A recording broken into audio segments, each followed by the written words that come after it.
So guys, nagluto pa ako ng deep fried pork. So I'll show you how I cook it, guys. Let's go cooking. And please keep watching, guys. So nagluto ako ngayon ng baboy. Baboy na Seared. Ayan, nilagyan ko lang ng sauce yan, guys. Ayan, very simple lang yung luto ko ngayon, guys. Ayan, kasi nagmamadali ako.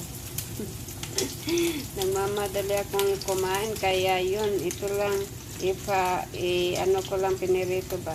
Parang fried pork, yan. So, the oil, guys, is ready. Now, let's start putting the meat. Pork.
May sausawan, guys. Ayan, masarap yan, guys. Onions and tomato and calamansi mixed together, and some soy sauce and a bit of sugar.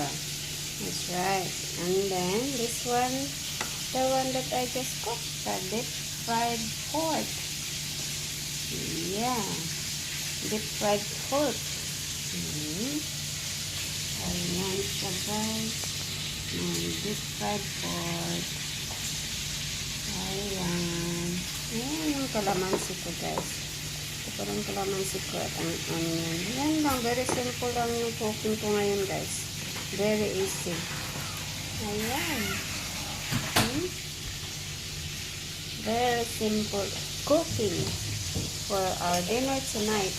Ayan. Meron pa akong niluto doon, guys. Meron pa akong niluto doon sa kabila. Ayan, not just this one. Meron pa doon. Ayan.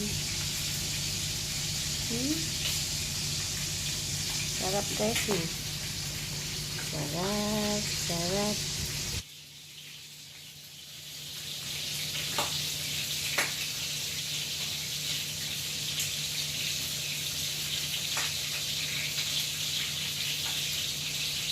Looks like happy, guys. Happy fries.